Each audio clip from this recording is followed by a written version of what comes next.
Hey guys, welcome to Unmatched Philosophy. I'm Braylon Samuel, and today I am joined with Dr. Mako Huemer. Would you like to introduce yourself? Hi, I'm Mike Huemer. I'm a professor of philosophy at the University of Colorado in Boulder, Colorado. Um, I don't know, I've written about like 80 articles in metaphysics, epistemology, ethics, metaethics, and political philosophy. Um, I have I have written this book, Understanding Knowledge, which talks about the nature of knowledge that I think we're going to talk about today. Also, get my most recent book, Progressive Myths, which you could find on Amazon. Wonderful. May I ask, what is progressive myths about?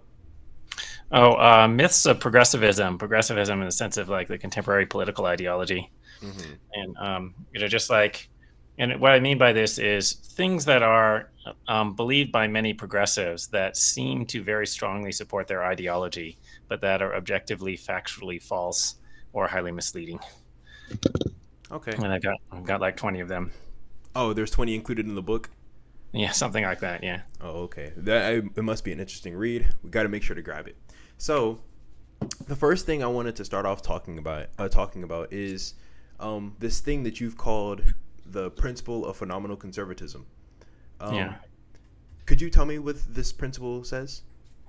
Yeah. So, the short version is it's rational to assume that things are the way they seem unless you have reason to think otherwise, right? Or in more epistemologists speak, if you have an appearance that P that confers prima facie justification for believing that P, or defeasibly confers at least some degree of justification for P. And would you consider some of these arguments for, I don't know, like a global form of skepticism reason to believe that we shouldn't believe on the basis of our seemings? So no, yeah. So let me slightly rephrase that. Right, it's rational to assume that things are the way they appear unless you have specific reasons for doubting it. And by specific reasons, I mean like they have to be specific to this proposition. So not just general things like, oh, I could be a brain in a vat, or sometimes people make mistakes, right? So like perfectly generic reasons don't count, Mm. and why is that? Because then like nothing would have justification, it'd be no point. Yeah. Do you think, as a descriptive matter, that everybody's beliefs or all of the propositions that they make and their beliefs and everything of that sort is going to be a derivative of the way that things seem to them? Or do you think that somebody can believe something independent of it seeming true to them or something of that sort? Yeah. So it's possible for people to believe things that don't seem true. This is relatively rare, but I think when you're forming beliefs in the way that is truth oriented, that you're genuinely trying to find the truth, then it's always based upon what seems to you to be the case. But it is possible to believe things for other reasons, like because you want something to be true, right? Or it could be that you think that good people are supposed to believe something, and then you try to get yourself to believe it. And to some extent, you could succeed. So then those would count as epistemically unjustified beliefs. And you would think that the people that are engaging in those kind of practices of believing, I don't know, let's say a person that believes something simply because it brings them comfort, or a person that believes something because it makes them happy, you would think that those people are not at least acting rationally. Right. Yeah. That's the paradigm of irrational belief. So like, maybe you believe in an afterlife. There's a pretty transparent example, right? Like, you know, there's this religion that tells you that, okay, so you're afraid of death and being gone forever, and that's kind of crappy. And also, by the way, you've lost some loved ones perhaps in your life, and like you miss them, and then somebody comes along and tells you, well, don't worry because there's a place where it's literally the best possible. Whatever that is, I don't even know what it is, but whatever is going to happen there is going to be the best thing possible. And your loved ones will be there. You'll get to rejoin them, and you'll literally never die, and you'll be maximally happy. Okay, like it's pretty obvious that that's appealing to your desires. It's not that that seems likely, right? It's that just seems like what you want to believe, right? Yeah, that's like the paradigm of epistemically irrational belief. Right. It might be prudentially rational because maybe it makes you feel better. And so, Mm. um, So what about those people? Because I'm assuming there's going to be some of these people out here that would think that epistemic reasons and reasons of other sorts just are prudential reasons. Like when you're using this reason talk, you're talking about something about your goals and desires, so on and so forth, including like with our beliefs. So like suppose, for example, for us, we might have the goal of trying to reach the truth. So not believing on the basis of how things seem to us may be irrational. However, somebody else has the goal of believing what makes them feel best, and they are believing in correspondence with that goal. Would you still think that that's irrational? Yeah, it's epistemically irrational. And why would I think that? Basically, just I would appeal to intuitions that I hope that people would share, right? So there's the person who just believes that they're going to live forever because they want that to be true. Like that's the only thing. They have no evidence for it. And then I think you should have some kind of intuitive sense that that's not a justified belief, right? And like I don't know, like if you don't get that, like if somehow like just coincidentally that turns out to actually be true, and then like they die and then they actually do go to heaven, even though they had no reason for thinking that would happen, would you say that they knew that was going to happen? Right? And I hope that you would intuitively say they didn't know that. It was a lucky guess. Okay, well, why didn't they know it? Because it wasn't justified. You didn't have, okay, or like I get connected to other terms like it's they don't have good evidence, good reason. It's not. They don't have the kind of reason that makes the belief probable. So okay, so like all of that is supposed to go together. Now, you did raise an interesting thing, like maybe we could interpret epistemic rationality as just a kind of instrumental rationality, where the goal in question is having true beliefs. Now, notice that if somebody doesn't care about having true beliefs, we can still say that person has irrational beliefs, right? So, there's the person who believes that it's raining and it's not raining, and you say that's irrational. And then imagine the person says, yeah, but I just don't care about the truth, so... Right. But that does not mean that we would exempt them from the judgment of irrationality. Like, so, that doesn't mean that we would do anything to that. Like, we're not going to beat them up or whatever, but we can say that those are epistemically unjustified beliefs. Mm-hmm.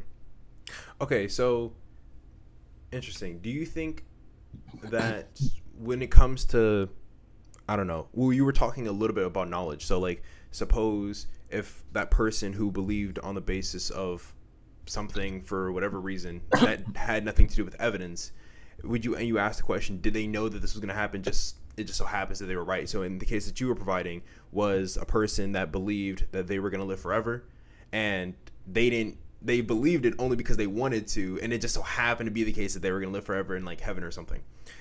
Do you think, when you were talking about knowledge, do you think knowledge also includes something about the defeasibility of justification? Or do you think that there's going to be some other like thing when we're talking about our analysis of like justification, at least included in knowledge, that might be important as well? Well, yeah. So I assume that knowledge requires justified true belief. And the justification does not have to be infallible. So, and why do I say that? Because I want to say like, I know that I'm talking to you right now. Somebody asks like, hey, do you know what Mike is doing? They can say, like, my wife can say, yes, I know that he's doing an interview because he told me that. But that's not, she doesn't have infallible justification. It's just something that I told her. Okay. But there have to, in fact, be no defeaters. So like, with almost all, not all, but almost all of the things that there could be defeaters, but there have to not in fact be defeaters. By there could be defeaters, I mean like there could be other information that if added to your beliefs would result in you no longer being justified. But it has to be that you don't in fact have such information, right? And for it to count as knowledge, it has to be that there isn't in fact such information out there for you to learn, right? That if added to your beliefs would result in you no longer being justified.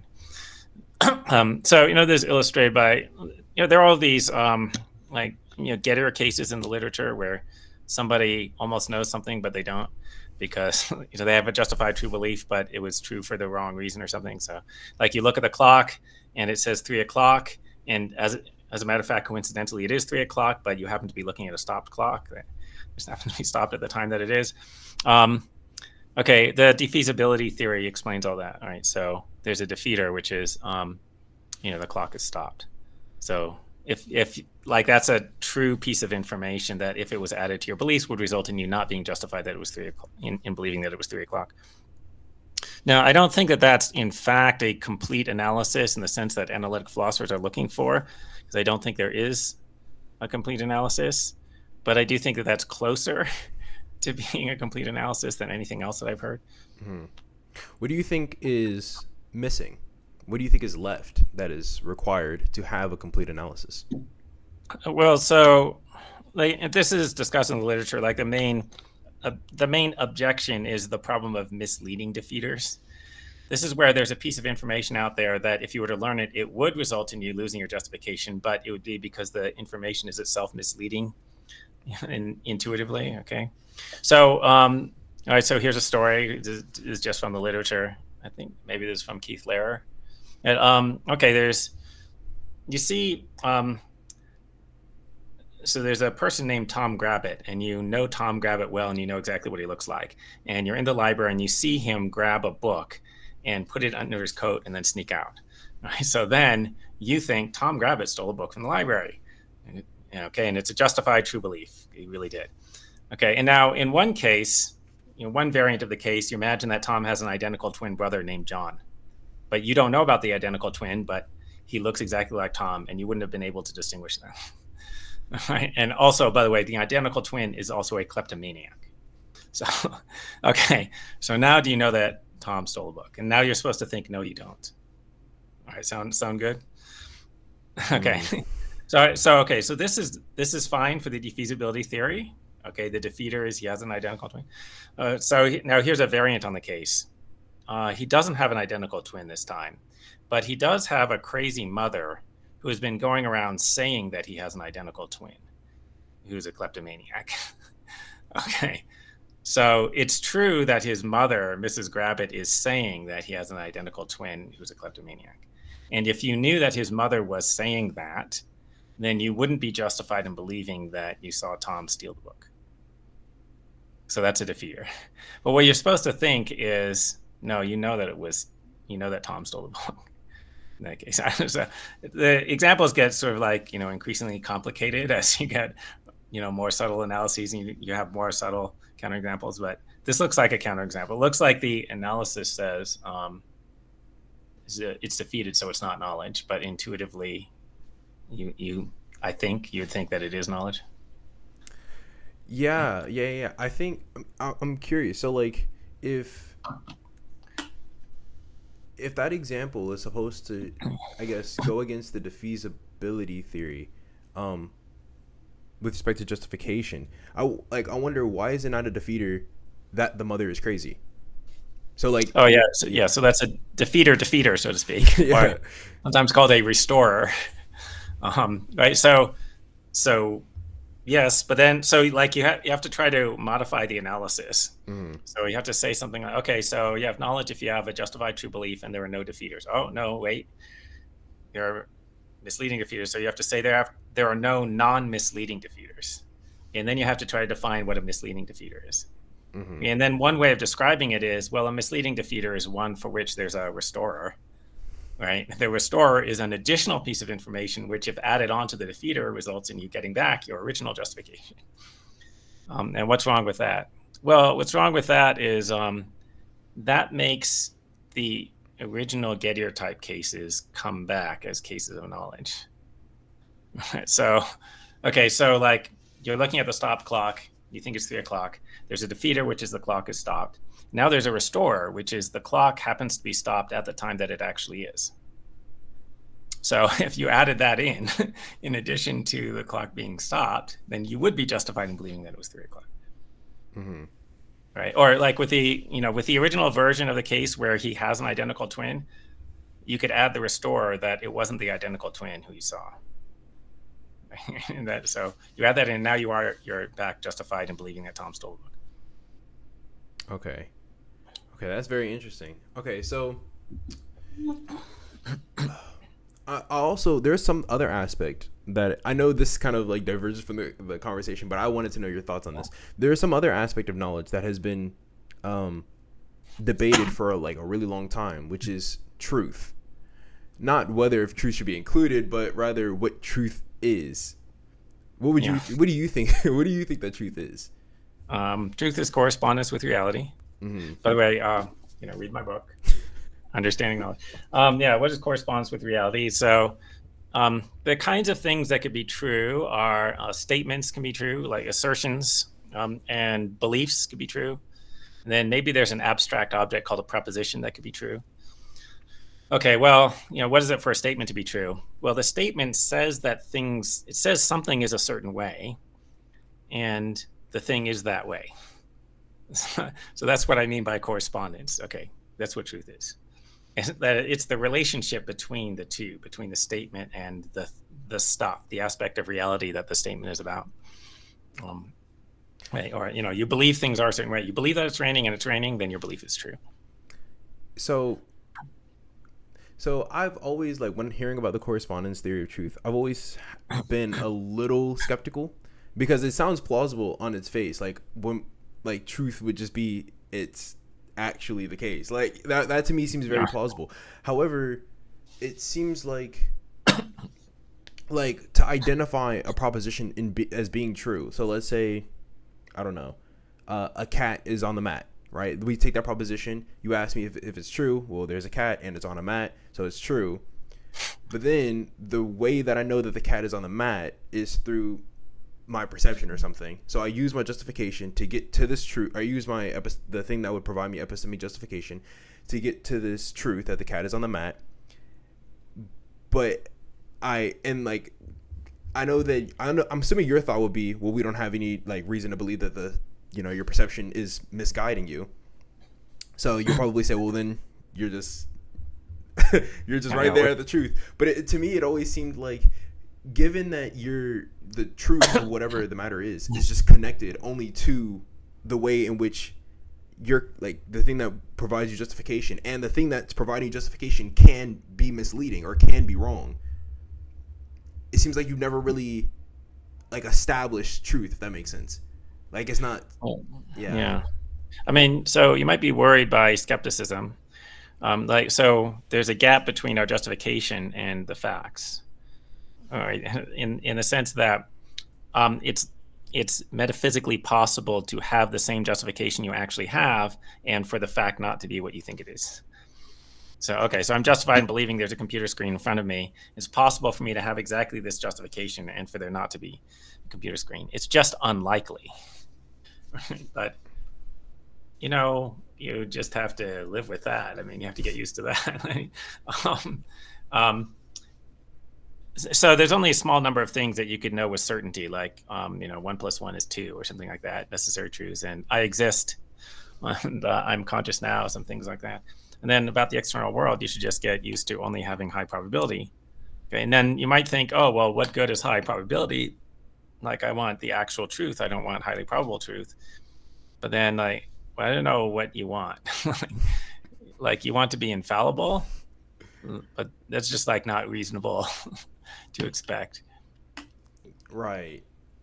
Yeah, that's fair. So, like, it's interesting. Like, when we're thinking about, I don't know, any other proposition that is not as, I guess, straightforward as, this cat is on a mat or something. So we think of, like, a proposition like, I don't know, capital punishment is wrong.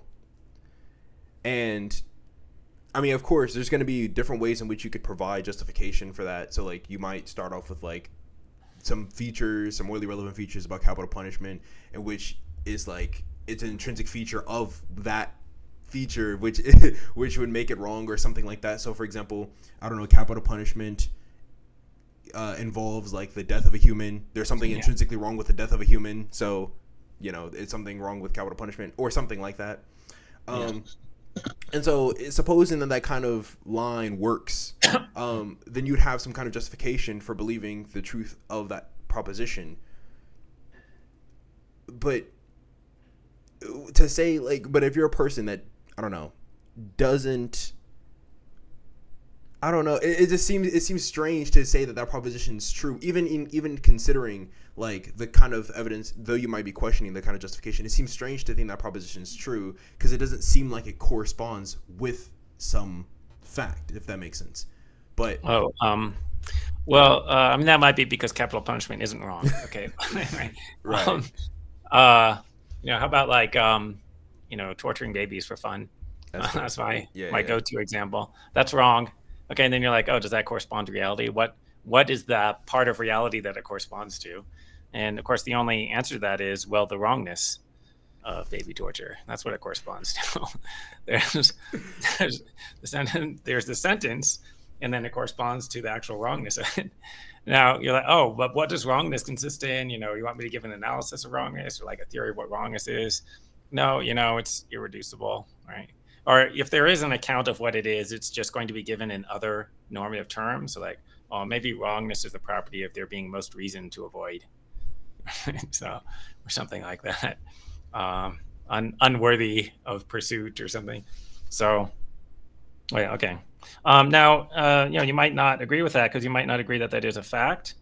But then that's really more of a discussion of metaethics rather than epistemology. Like there are some people who think that, no, actually, it's not a true statement, right? Like the non-cognitivist would say, well, it's actually neither true nor false. So like they would agree that you shouldn't torture babies, but they wouldn't agree it's true that you shouldn't torture babies because they think you shouldn't torture babies is not a proposition. Mm. It's an expression of emotion or something like that. Right. And then there are other people who think that, oh, actually, no, it's true, but what it corresponds to is something about our attitudes, like the subjectivist. So, yeah. So the fact is like we have negative reactions to baby torture. So that's what makes it true. And then there are the other people who think that, oh, actually, it's just false because you're asserting that there's a property of wrongness which doesn't in fact exist. Right. But anyway, so like this isn't really like a great if you're just interested in the nature of truth, it's not like great to talk about controversial examples where like philosophers don't agree on whether the thing is even true. Right. Uh-huh. Yeah, that's fair. But isn't I guess the reason, so I do think that's true, that if we're just looking for analysis of truth or some theory about what truth is, maybe we should talk about something that we all would agree is true and then see, yeah. But I guess the reason why I would even be concerned, and this is just me personally, I don't know about others, the reason why I would be concerned as to what truth amounts to is because of the fact that people assert things as being true and it seems completely false to me. And then I'm wondering what they mean when they say that this thing's true. And so like that's why I use the case of like something controversial like how about a punishment or something like that, because some people might actually get that kind of feeling like, well, that doesn't seem true, but what do they, when you're saying that it is true, like what fact is it corresponding to? And you're saying that like it kind of corresponds to this, like, I don't know, would you like to call wrongness like a property or something? So like it corresponds to this irreducible property or this irreducible fact or something. Yeah. And now that I'm like thinking about that, I'm sure you might think that that's perfectly fine, but do you think that it might, like that kind of correspondence relation, so trying to establish it, might actually favor something like a naturalistic theory of morality?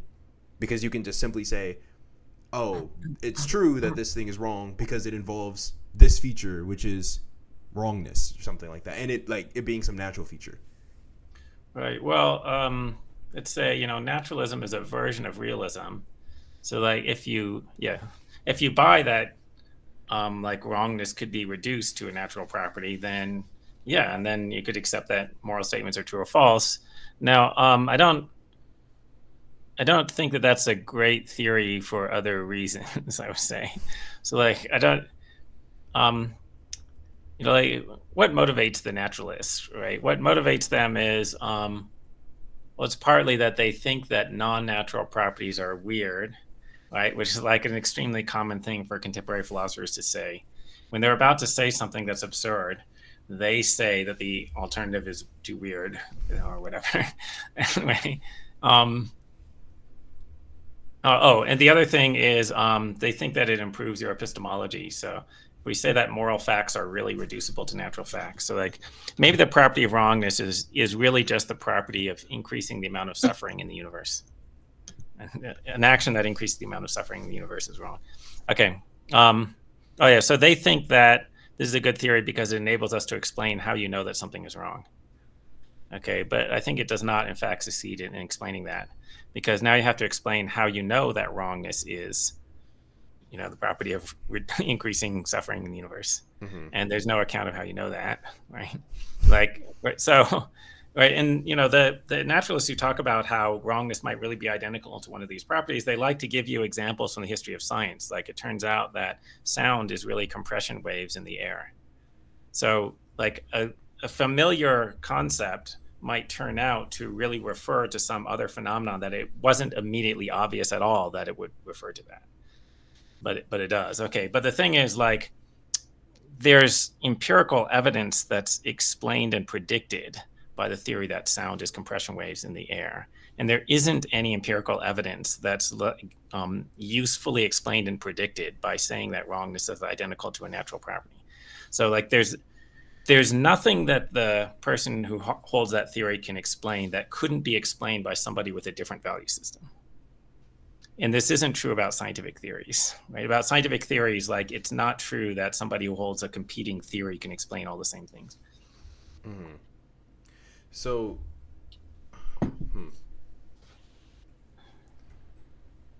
that's interesting. Okay, so I'm thinking about the thing that you were just saying, of like, how would you know that wrongness is going to have that kind of relationship with the increase of suffering amongst humans or something. And I wonder why, and I might be like, this might be a really dumb question, but why isn't it the case that however you would know that when somebody is suffering, or like, I don't know, a non-naturalist might think this a similar thing, like we would say a dramatic increase in suffering amongst humans would be something that's wrong. And so why wouldn't they say that wrongness being like having that kind of relationship, that kind of natural relationship with that increase, they would know it in the same way, I guess. Wait, what? So what way? Yeah. So like, for example, I mean, I'm assuming a person, I think, like, would you suggest that, like, if me increase the suffering amongst humans dramatically, that would be wrong? Yeah, I mean, assuming you did it for no good reason, whatever. Right. Yeah. And so what I'm asking is, like, whatever whatever like is the way in which you know that, why wouldn't the naturalists be able to say that they know that wrongness has that kind of relationship with an increase in suffering amongst humans? Yeah, in the same way. Okay, good. Yeah, so they specifically don't want to say that. Okay, so like these naturalists, like, they're trying to they would like to distance themselves from people like me who are intuitionists.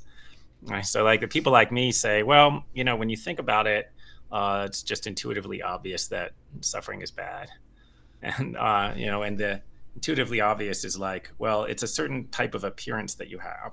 When you consider certain things intellectually, you can just intellectually see that something must be true. So you can just see from the nature of pain that it's pro tanto bad. Okay, that is specifically what they want to avoid. That's why they're naturalists, because they want to avoid having to appeal to intuition in order to justify ethics, right? So if they could appeal, if they were happy to appeal to intuition, then okay, yeah. Right, but then you don't need the naturalism, right? Exactly. Yeah, then you could just collapse your view into the non-naturalist kind of thesis, because it would seem to have no explanatory power over. It would seem to not, the naturalist theory would seem to have no explanatory power over the non-naturalist. But do you think that there is any theoretical virtues in which, I guess, would give a non-naturalist a win over the naturalists? What are the theoretical virtues? I don't know. Simplicity, unification, explanatory being power. More, yeah. Elegance, for some, like, some people think that's like a really good theoretical virtue. How about being more intuitive? seeming more true, more like seeming true to most of us. Yes. Yeah. Why is non-naturalism better than naturalism?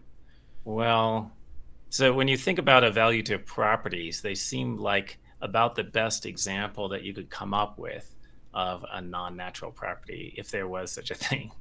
And actually, I'm not even really sure what natural means in philosophy. Like, but Yeah. anyway, they're obviously not physical properties. The property of being good is obviously not like a physical property. Hmm. And it's not like a purely descriptive property. It just like doesn't seem like it's purely descriptive property, I guess. So, there's the famous argument from G.E. Moore, the so-called open question argument, right? Which is it's a little bit odd that it came to be named that, because the phrase open question, I think it only occurs once or twice in the book. And and Moore really didn't put a huge emphasis on the notion of open questions. Anyway, um, what you're supposed to do, like somebody proposes something like, wrongness is a property of increasing suffering overall. Okay, and then you can just like pose some question that involves the concept of wrongness and suffering. Like, well, is it really wrong to increase suffering? Now, maybe you think the answer is yes, but you can understand that question. It's like sort of a meaningful question. You could understand somebody like maybe questioning, like, well, what if people deserve suffering or whatever? Then maybe it's not.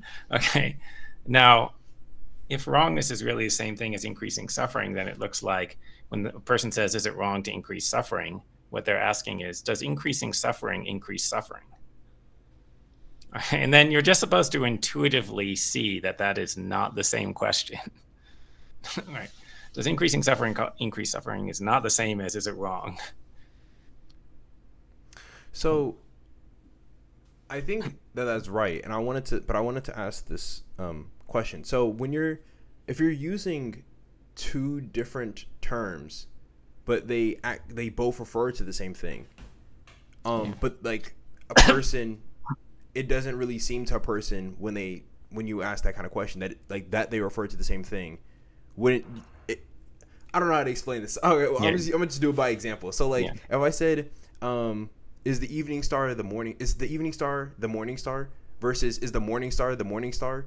Yeah. Yeah, like it seems like I'm asking a substantive question the first time, but not the second. But Yeah. if you actually knew what they were, then you would know that those are the same. That is technically Yeah. speaking the same question. And I guess the question that I'm asking in this case is, what if those kind of questions are the same way? So when you're asking, Yeah. if you're asking like, is an increase in suffering amongst humans really wrong? You're actually doing the same thing. You're really asking the same kind of question: is increasing suffering amongst humans an increase in suffering amongst humans? But you just don't Yeah. know that you're asking that question yet. Yeah. Yeah. Yeah. So, what we really should have done is sort of draw a distinction between two kinds of naturalism. There Mm-hmm. were the analytic naturalists and the synthetic naturalists. The analytic naturalists were claiming that you could explain the meanings of ethical terms using non-ethical terms. So, like, bad really means causes pain or something. And the synthetic naturalists were claiming that, well, no, that they don't mean the same thing. So you can't explain the meaning of evaluative terms without using other evaluative terms. But nevertheless, you can identify the referent of the evaluative terms. And yeah, so okay. And then they would give examples like, it turns out that water is H2O, even though people used to think that water was an element. And it turns out that the morning star is the evening star, even though like somebody might not know that. And okay, so all right, so but like after doing that and like convincing ourselves that there really are some synthetic empirical whatever, not contingent, but anyway, synthetic empirical identities, but then you should think about those and say, but are those really analogous to the theory that badness is causing pain or something? Well, like you need evidence. Okay, so like somebody asked, oh, why do you think the morning star is the evening star? Nobody would say, because that's simpler than saying that they're two different stars, so let's just assume they're the same, right? Like, no, actually you need empirical evidence that they're the same. And then the same with all these other things, like, why do you think water is H2O? It's not because it's simpler to say that water is H2O. It's because there are specific experimental results where, like, you can take a sample of water and you can decompose it into hydrogen and oxygen. You can actually convert it and get the gases, okay? And also, you can take some hydrogen and oxygen and mix them together and then basically light them on fire and you get water, okay? And that cannot be explained by alternative theories, okay? So my claim is like, well, you have a burden of proof if you're claiming that there's a synthetic identity. And in fact, the naturalists have no evidence that they can, that has to be explained using this theory. Mm-hmm. Okay. So I'm gonna put the naturalists to the side. We were talking originally something like a little bit about subjectivists who believe that morality is really concerned with our attitudes.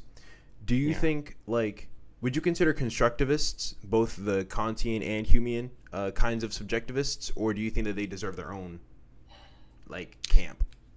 Yeah. Well, it's a little confusing and, maybe just a semantic question, right? Mm-hmm. So, is Kant a subjectivist or a realist? I don't know. So, you might think, well, if the person thinks that the moral facts are derived from like a nature that's common to all rational beings, maybe we should count them as a realist. If they think that it's, certainly if they think that the moral facts vary from one society to another, then they're an anti-realist. What if they think the moral facts are universal across humans, but not across all rational beings? I don't know. I guess that's anti-realist. I guess I would be inclined to say. If you apply to all rational beings, maybe you could call them a realist. Okay, and how do you get this? Well, like, realism is supposed to be the view that there are objective evaluative truths, and objective means something like independent of the observer. Okay, but suppose your theory is that, well, it's dependent upon, the moral facts are dependent upon facts about ideal observers, but they're not dependent on the facts about actual observers. Okay, so does that count as subjective or objective? Well, that's really just a semantic question about a philosophical technical term. Now, I do feel like just temperamentally, those people fit more with the realists. Right? If you think it's like ideal observers, not the actual observers, then it's not going to vary from one individual to another. You're not going to be free to change the moral facts, right? Like with a cultural relativist, where you could just change the practices and then we'll change the moral facts, right? So, that I don't know. It feels more like, let's group these people with the realists. Okay, that's fair. So let's talk about a little bit more about moral intuition, since we've been talking about these different meta-ethical views.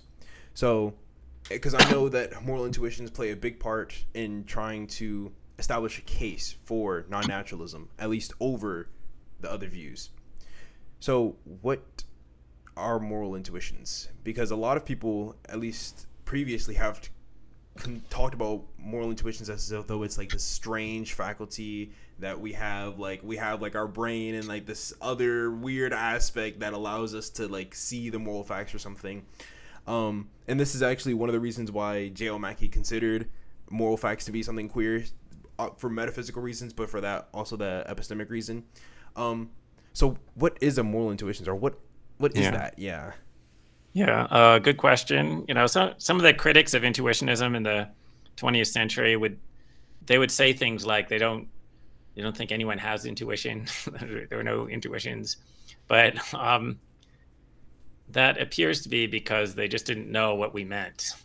And so, like, the way that philosophers the way intuitionists use the word intuition is not necessarily the way that people use it in ordinary language, okay? And the way that we use it, there is no question whether we have intuitions or not, right? So, okay, well, so there's a theory and then there's like examples. So, okay, so the theory is, well, there's a certain type of mental state called an appearance. This is what happens when you say something seems true to you or appears true. You're having a certain kind of mental state, a certain kind of experience which represents it as being true. Now, I guess that there are other accounts that people have, like they think that it's a disposition to believe or something like that. But okay, but that doesn't matter. What matters is, like whatever your analysis of seems or appears. when you have an intuition, like when you have an ethical intuition, you're saying that some ethical proposition seems true to you, and it's not the result of argument, right? But so it seems true to you upon reflecting on it intellectually. And so I put it that way because there are different kinds of appearances. There's like sensory appearances where something seems to be the case when you look at it or listen or smell or whatever. Okay, but then there are some things that seem true when you just think about them intellectually, like the shortest path between 2 points must be a straight line. When you think about that, that just seems true. Okay, so, and then, sometimes when a thing seems true to you intellectually, it's because it seems true in the light of some certain considerations that support it. But then there are times when something seems true just directly, if I'm thinking about that, without thinking about reasons for it. Okay, so the case where the thing seems true intellectually, directly, that's an intuition. There's no question that we have them. All you have to do is like think about one of these things, like, 2 is more than 1, and then it will seem true to you. And you won't be, and there have to be cases where it's not based on reasoning, because otherwise you have an infinite regress. So, okay, and then examples like there's this famous example where like there are 5 people who need organ transplants in the hospital, and there's like one healthy patient who is somehow compatible with the other 5, and so the question is, should we kill the healthy patient so that we could take his organs and give it to the 5 people who need them, and that will save 5 lives? Okay, and 5 is more than 1, so how should we do it? And almost everyone has an immediate reaction that you should not do that. So like that's an ethical intuition. You can dispute whether that's a justification for believing that it's really wrong, but you can't really dispute that people have that intuition.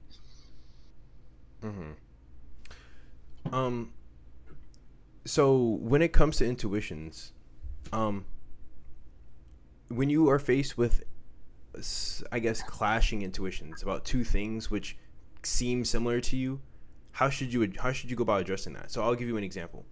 A lot of people take cases of like the trolley problem. So like there's 5 people on a track that the trolley is headed for, but you could turn the trolley to go to another track and it would kill like 1 person. So should you save the 5 and kill the 1, or should you just let it take its course? So some people might have intuitions about that. So they might say, oh, you should just change the track, kill the 1 person. But then you're asked this question, okay, so let's say there was this big guy who is like standing on like a bridge above the track or something. And if you push him, you can kill him, and then you'll also save the 5 should you push him. And a lot of people are really inclined to say that you should not push him, or that they wouldn't feel comfortable pushing him. What should be the next step that you should take when addressing this kind of problem? Well, I mean, like the way that you've described it, on the face of it, it's not clear that there's a big problem. Mm-hmm. So it seems like you should turn the trolley, in the original case, and it seems like you should not push the man off the bridge. So let's say that that's the case, that you should turn the trolley and you shouldn't push the guy off the bridge. What's the problem? Like, you tried to make it sound like there's some kind of conflict, but what's the conflict? Why don't we just say... Okay, I guess I should add in the additional thing. The very reason why we should save the 5 is simply in virtue of the fact that it's, it helps, you need to save as many people as possible. And so they have like this utilitarian mindset or something like that. And then they're like straight away from it just when you consider this kind of example as the other example where you could push 1 person. Yeah. And so, Yeah. So, clearly the response to that is, well, it's not the case that... clearly these cases show that it's not true that, you should just produce the most benefit. Okay, so, why should you turn the trolley in the original case? Well, because, sure, it's better to save 5 people. It's better to kill 1 person than to kill 5 people, or better for 1 person to die than for 5 people to die.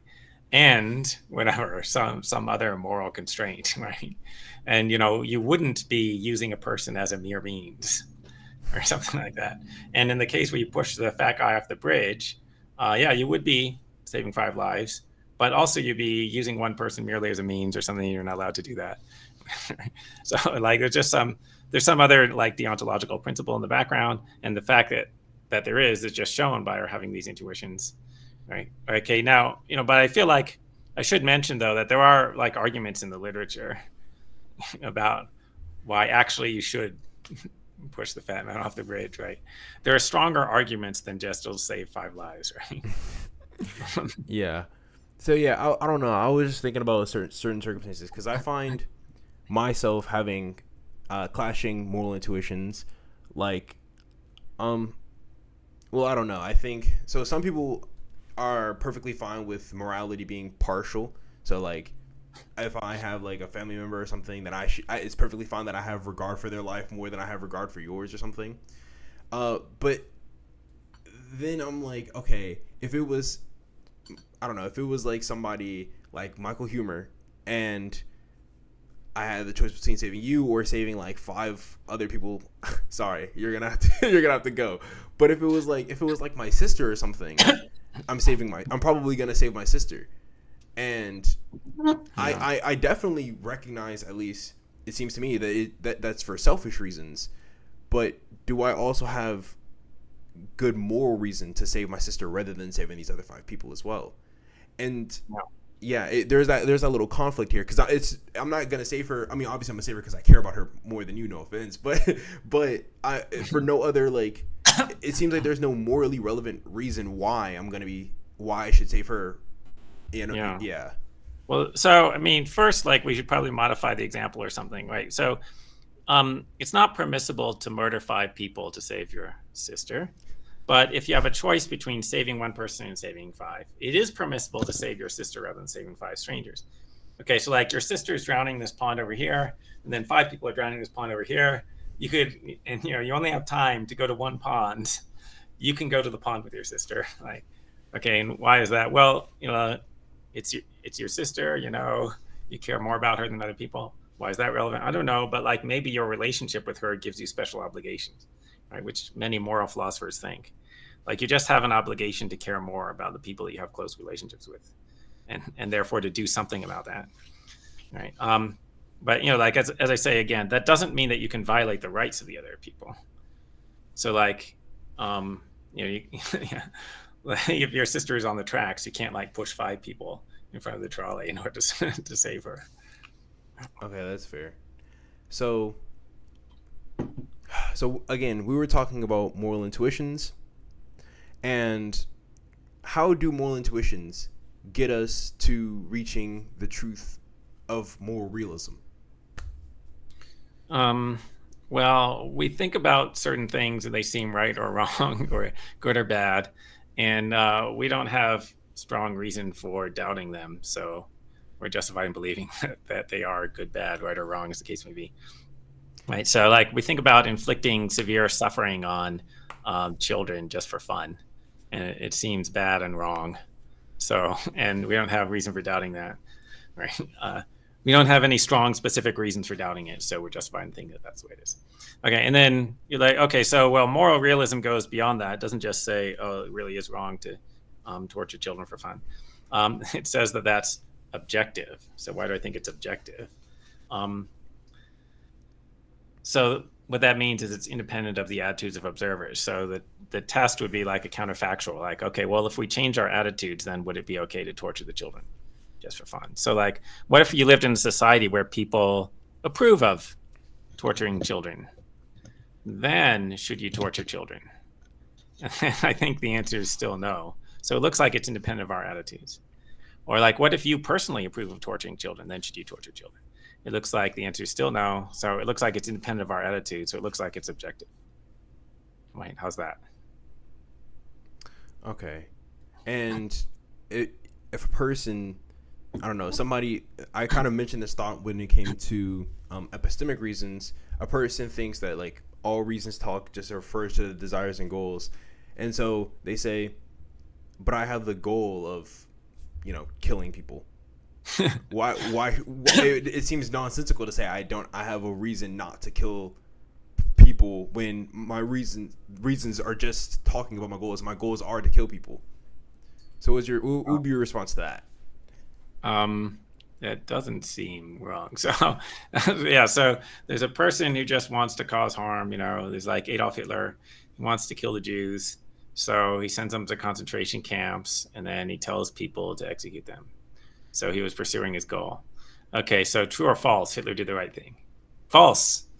Like seems seems like he did the wrong thing. Seems extremely wrong. And like, you could like really play up the aspect, but that was really his goal. He really badly wanted to kill them. Like that still doesn't make it seem okay. So and then okay, and like maybe you think we get different intuitions if you use language about reasons. So did Hitler have a good reason? Did he have good reason to send the Jews to concentration camps because he wanted them dead?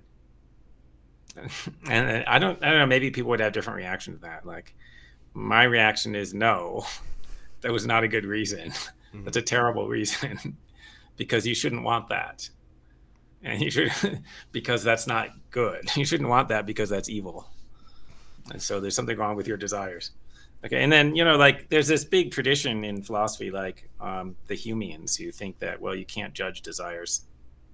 They're just like you can only judge a desire in terms of other desires. So a desire could only be bad if it frustrated other desires. But what if like this is really his strongest desire?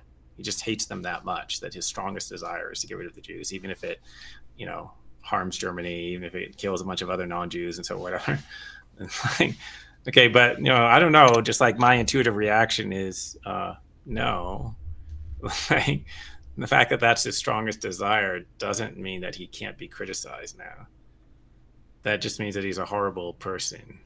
That's like, like that's a horrible desire to have. And for those that are like lean towards a kind of error theory, they might think, with respect to the plausibility of moral realism, given our moral intuitions, yeah, it seems true when you ask somebody on the face of it, is this morally wrong? Is killing people for no reason morally wrong? They say yes. Would that change, depending upon your goals or desires? No, it doesn't seem like that would make a difference. Would it change depending upon your culture? No, that doesn't seem like it would make a difference either. But they might also think, okay, but when you're saying that it's objective, when you're saying that it's mind independent, for a lot of people want to say that they want this theory to be metaphysically robust. So they want it to be they want it to be like some actual moral fact, perhaps like they want to take a Platonic conception. So they have like this property of wrongness or rightness that is instantiated when a particular action occurs, such as the killing of people for no reason or something like that. And we might think that is just absurd. What are your thoughts about that? Well, I mean, I don't know what it is that you're saying is absurd. Like, there's a property of wrongness. Yeah, there's a property of wrongness, and it's instantiated by wrong things. Like, okay, there's a property of being a thermos, which is instantiated by this thing, right? It's just like you can make ordinary mundane facts sound weird by using abstract metaphysics language, right? Like, there's a property of thermoshood, which like it exists outside of space and time. Yes, that's literally true. And there's instantiation. Oh, and there's a property of instantiation. This is supposed to be one of the like objections to Platonism. And then there's this property of instantiation. And so also it's not only is this instantiating thermoshood, it's also instantiating instantiation. And that fact is also instantiating instantiation. So there's like an infinite regress of instantiations. Okay, but I think this is just like how you can make mundane things sound weird by redescribing them. But I really think it's actually trivial. And there's like digression because you didn't mention the instantiation regress, but I think it's like the truth regress. It's like, okay, the sky is blue, so it's true that the sky is blue. So it's true that it's true that the sky is blue. So it's true that it's true that it's true that the sky. So there's an infinite series. Yes. So there's an infinite series of facts. But so what? It's just like they're all made true by the blueness of the sky. Right? Anyway, I don't know if that helped. But there's a property of wrongness, just like there's a property of blueness. Okay, and like wrongness is like the property does not exist in a specific location. So the property can still exist if, like, blueness can still exist if you destroy all the blue things. Okay, that is my view. That's the Platonist view. And also, similarly, wrongness can still exist if there were no wrong things. Right? So, like, if everybody becomes perfect and we don't do any wrong actions, there'll still be a property of wrongness, right? Can I ask you a question about that? Do you think that is something that is obvious, or like, because I think that's the thing that might actually be a little bit questionable for a lot of people. Like, so there's this property outside of space and time that it just exists, and then all of a sudden it's just like here when this thing, like, you get what I'm saying? I think a lot of people, like, though, if you say, like, when you put it in the way that you did, which is something wrong, instantiated wrongness, that seems obvious. But that kind of metaphysical commitment of something outside of space and time, that seems a little weird. I don't know. Well, I think it seems weird because you're sort of imagining it like a physical object. Like, if I was saying there was a taco that's outside of space and time, that's super weird. But it's just the sort of thing that spatial and temporal predicates don't apply to. It's just a different category. Or, like, location doesn't apply to. What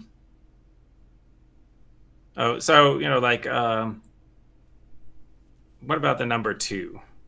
Where is the number 2 located? It doesn't have a location. Okay, but that's not like some big exciting fact. It's just like location predicates don't apply to 2. And what is the number 2? So it's a thing that is in common between, like, these fingers and, like, these fists, and these cough drops or whatever.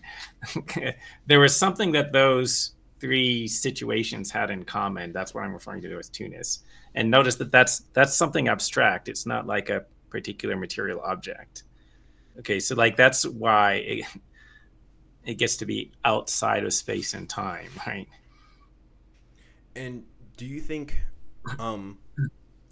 committing yourself to these kind of propositions, like it's objectively wrong to torture babies or something, commits you also to that kind of commitment as well, that there is this wrongness property that is timeless and spaceless, that's instantiated when these specific actions occur? Or do you think, I don't know, some people like to use, like, either conceptual accounts or like like a quietist type approaches to more realism? Do you think that those are also successful or just as plausible? Well, no.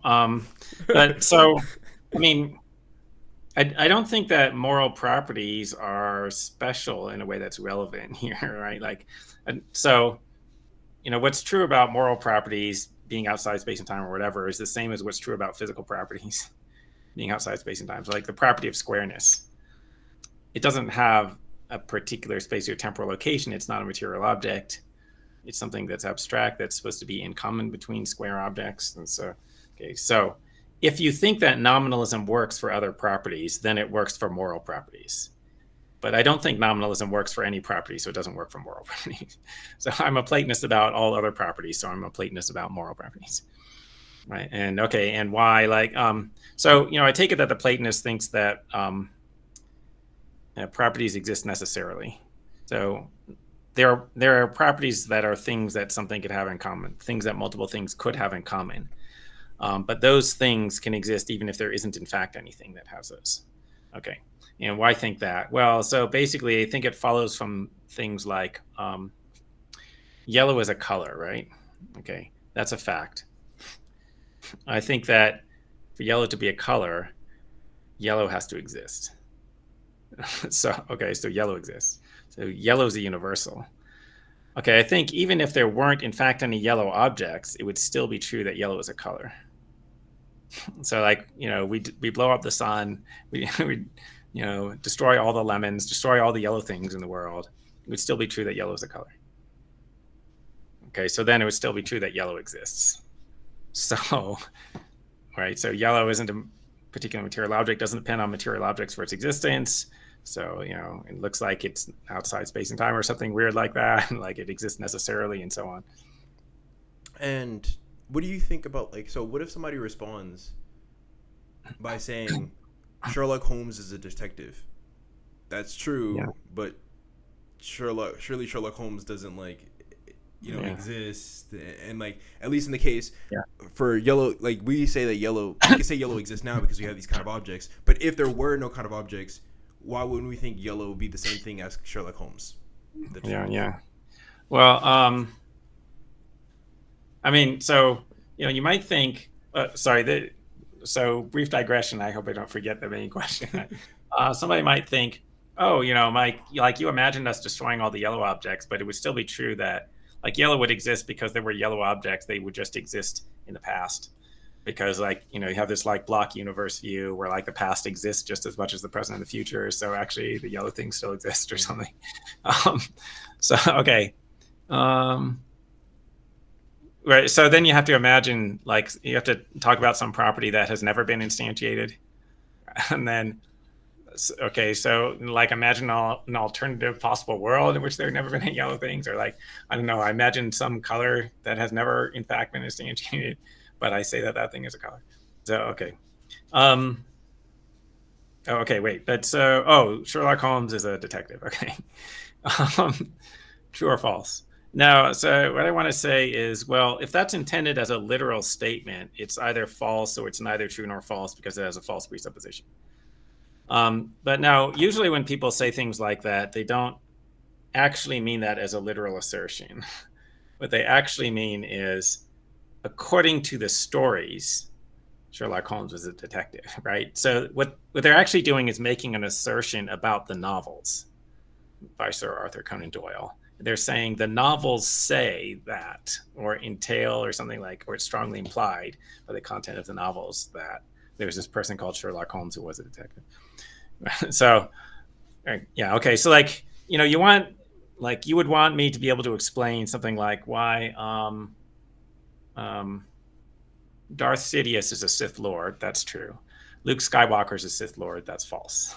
I have to be able to distinguish between those. So if I say they're both false, then I'm not distinguishing, right? Okay, but the way of distinguishing it is, well, according to the stories, Darth Sidious was a Sith Lord.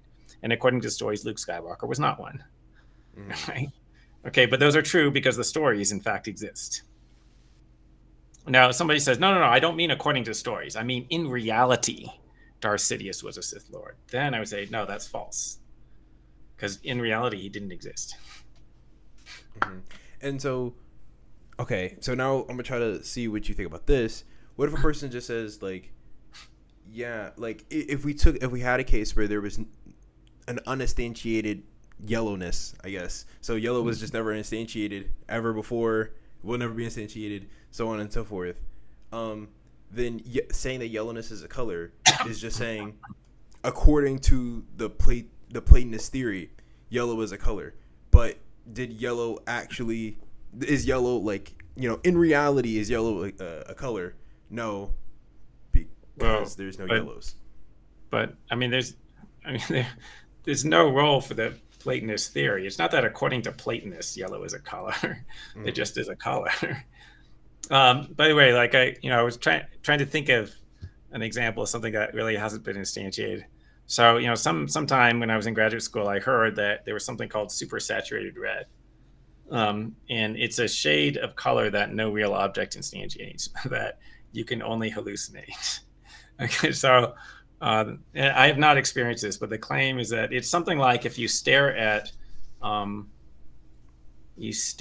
green object for a long time, and then you quickly switch over to looking at a pure red object, you will perceive it as being more red than it really is. And in fact, more red than anything really is, or something like that.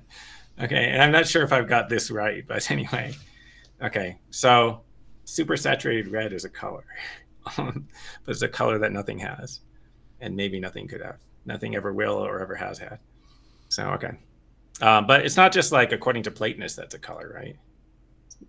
It's not like other people would say, no, it's a shape. No, it's not a shape. It's a color.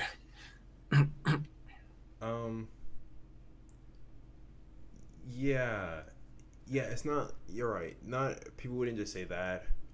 But even if we say like, okay, so but the role that you want to say yellow is a color, the role that that kind of statement does or it plays is that you can, for that to be true, yellow has to exist. But we could just take out the yellow as a color thing. Yellow exists. You think most of us would think that's true, but if it was never instantiated, that and you like I'm saying this now, like you tell me if it's uninstantiated, that would seem like unclear. It would be unclear as to why we would think that that's true. Like similarly, if I say blurple exists, Yeah. But it's an uninstantiated property. Like, I don't even, I wouldn't even know. Like, first off, I couldn't imagine it, right? Because, well, it doesn't. It doesn't seem true to me yet. But if you tell me what blurple means, maybe it will seem true. But like, if it's a word that actually has no meaning, then I think it's not a true sentence. It might not even count as a sentence. What does yellow mean? Well, it refers to a certain kind of color, which, I could only really explain by showing you some things, Right, and that's the thing. It's like I feel like I could just do the same thing with blurple. I'm like, it refers to some kind of color, but it's uninstantiated, so I can't show you the same. And that's exactly what, like, in this case, you could show me the kind of cough drop or something, but if it's in an uninstantiated world. Yeah. Yeah. Well, yeah. So that's why the supersaturated red is a good example, right? Because, like, allegedly, like, this is a color that you can only hallucinate. You can't vertically perceive. Mm-hmm. By the way, like, the explanation for this is supposed to be that, like, if you stare at a green object for a long time and then you switch to looking at a white surface, then you see a red after image or something like that. Okay. And it's because in your brain there's like a system for processing red versus green. Like, these are opponent colors. So there's a system that sort of perceives the location of something on the red versus green spectrum. Mm-hmm. And so then it's sort of like you're depleting your greenness perceivers or something. And then you go and look at the white thing and it looks red. Okay, but if instead of looking at a white thing, you look at a red thing, it looks even more red. Right. So then I could explain to you that the property that I'm talking about by making you hallucinate it, but no thing actually has that property. So, okay, but so then now we can talk about a color that has not been instantiated. Okay, that's fair. And while we're talking about uninstantiated properties, do you think that more realism would also be true? I mean, I'm assuming you would, but do you think it would be true if there were more properties, but they were all uninstantiated? So, like, there would be wrongness and rightness, but nothing in which like, any of the acts are wrong or right. Would it be the case that more realism is true? Well, so I guess the way that people understand moral realism, there don't have to, in fact, be any wrong actions, but there have to be some things such that if somebody had done them, they would be wrong.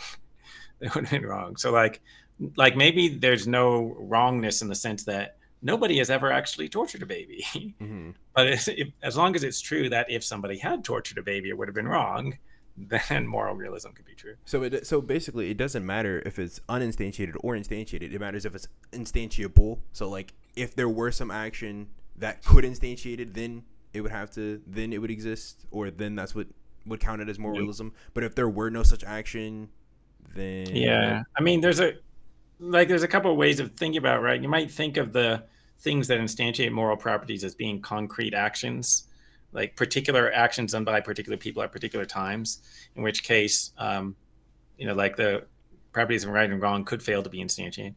Okay, but on the other hand, you might think that maybe wrongness is instantiated by an action type. So the action type, torturing babies for fun, so that's an abstract object. So that exists whether or not anybody ever does it. Mm-hmm. And maybe that thing has the property of wrongness. And so actually it is instantiated, right? So, like, wrongness is instantiated, but it's instantiated by an abstract thing. So if you think about it that way, then it's impossible for it not to be instantiated. Okay. Yeah, that's very interesting. That gives me a lot to think about. Jeez.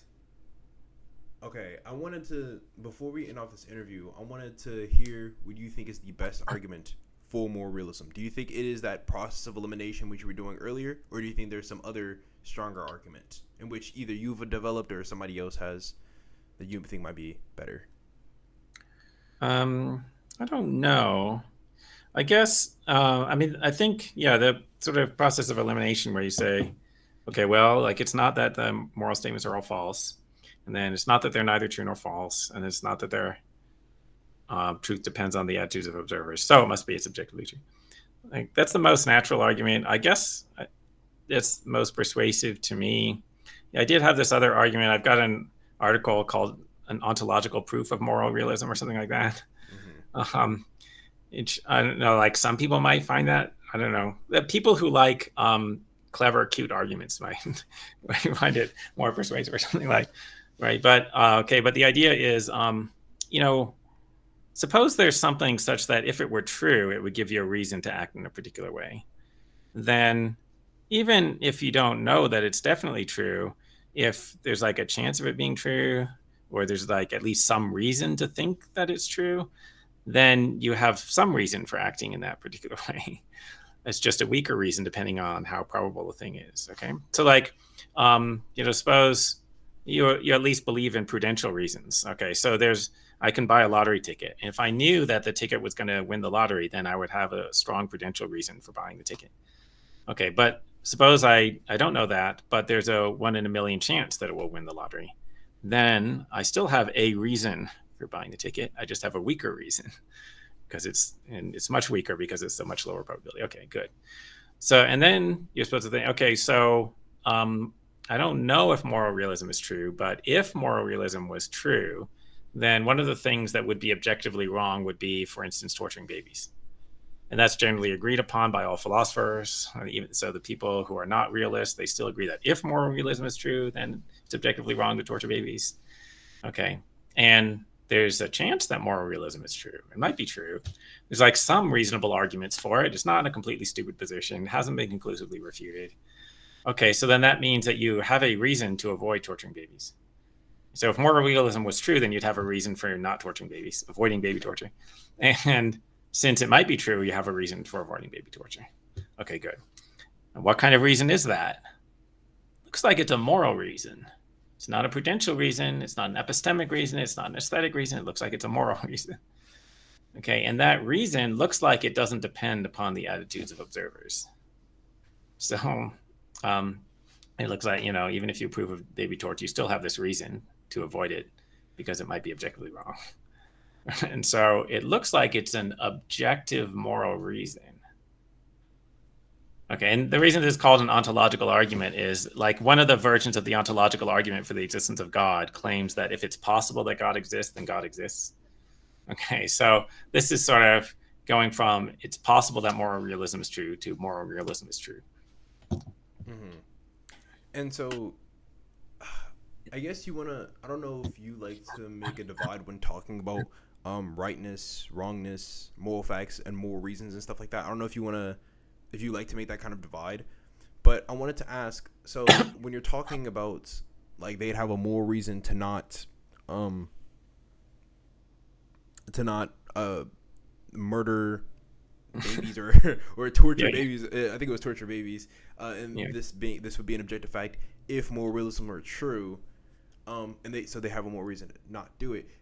Does that mean that like even if they suppose that their moral realism is false, though it has the chance of being true, would it be a moral fact, or would it be a fact that it was wrong for them to have tortured babies?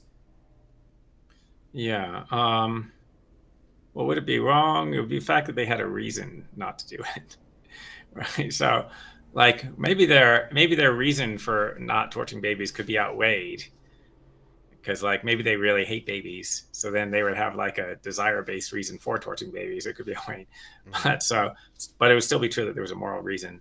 And so even if they believe that moral realism is false, they'd still have that moral reason, unless they're 100% certain. So if you're 100% certain that moral realism is false, then you have no reason to avoid the baby torture, or you have no moral reason anyway. Yeah, and that's, I guess the reason why I asked, like, if it would be a fact if it was wrong, is because in saying so, like, in saying that they have a more reason, uh, putting aside like the with the goal of the argument of trying to establish the truth of moral realism. I'm just kind of curious about this question. Like, when you say that there is going to be a moral reason for someone to do something, whether it be weak, strong, whatever, are you like, is it like, what are you saying that it would be wrong if they didn't do it, if they had like, or it would be wrong in this case that they would torture the babies, or are you saying they possibly like there's part like they have some reason. I don't know what, I guess I just don't understand. Like, I mean, I don't want to keep using reason, but like I guess they have obviously obviously they have some reason not to do it, but like I don't I don't. Yeah, well, so, yeah, like I only argued that there's some reason to avoid torturing babies because, we're philosophers. We got to be modest in our claims here. I don't want to go all out and say it's all things considered wrong. But okay, so like, if you really loved it and you were really going to get a lot of pleasure, maybe that would outweigh the moral reason. But okay. But if you have no reason to torture the babies and you know that there's some reasonable chance that it's objectively wrong to do it, and then you do it anyway, then that is wrong. So, it's all things considered wrong if you did it when you had no reason to do it. Okay, because there's nothing to outweigh the reason against it. And so, interesting. So, like, suppose, I don't know, there's like a religion, like, I don't know, Christianity or something that says it's morally wrong for you to not pray to God after or before eating or something like that. Like, you have this like rule, and you're like, there's a slight chance that Christianity might be true, or like then you would say that there's some, however moral this would be, some moral reason for you to pray before you eat, but that could be outweighed by like some, I don't really care to, like, or like I just don't want to. I want to eat fast. I want to eat right now. It could be outweighed by stuff like that, and so you wouldn't be doing something wrong, but you did have some kind of reasons to do it. That's right. Yeah. By the way, like, you might even have moral reasons to not do it, right? Because like if Christianity is false and maybe some other religion is true, then maybe God will be offended if you pray. And so, like even the moral reasons might be outweighed by other moral reasons. Mm-hmm. Okay. Yikes. And does it, and with that kind of argument, now that I'm like, just because you raised that point, is it going to be based off of what you assign, like the first order claims that you would assign to be true, given that moral realism is true? So like, for example, it could be like, to me, for all I know, if I'm not a moral realist, I could say if moral realism were true, it would be the case that, this would be true. It would be true that killing babies would be wrong. But I could also say, like, or somebody else could say that if moral realism were true, killing babies would be perfectly okay, and there's going to be some reason, I think, to think that person might actually be right about it being you get what I'm saying? So like, you might say like, okay, I have some reason to believe that if moral realism were true, that this killing babies would be wrong, and then I also have some reason to believe that this person's right, that if moral realism were true, that it would be killing babies would be okay. Right. Well, so okay doesn't really outweigh wrong. So right, like if it might be okay and it might be wrong, then you should not do it. But what if there's somebody who thinks that maybe killing babies is obligatory? So, and then, okay, so if it was actually true that there was an argument for that was just as good, or like it was just as plausible that it would be obligatory as that it would be wrong, then like these reasons would cancel out. And in that case, it's questionable whether you would say that there was a moral reason. Like if we had no idea what would be wrong if moral realism was true, then you might think, oh, so then we don't have any reason to do anything. Because it might be obligatory, it might be wrong to kill babies, but these exactly cancel out because we had no idea. Right? But that's not in fact the case. In fact, like everybody who thinks about it agrees that if moral realism is true, then the baby torture would be one of the wrong things, not one of the obligatory things. Right. Okay, yeah, that's fair. Um, well, I think that it's about time that we could wrap up this interview. So I wanted to say thank you once again for joining me. For you guys that don't know, this was the second time we've done this. The first time I forgot to record the audio for my mic, so luckily Michael Huemer joined once again. It was very kind of him to do so, and so we won't be needing to do a third time, hopefully. um, so thank you once again. Would you like to shout out any more of your books or your books once again? Yeah. Thanks for having me. Great talking to you. And people should just go to my blog, Fake News, on Substack, FAKENOUS, and also go on Amazon and just buy all of my books. Yeah, they're not super expensive, so you definitely go buy them, go check them out, and go look at all the other videos that people have posted about Michael Huemer, great philosopher. And I think that'll be it. So thank you once again, and that concludes the interview.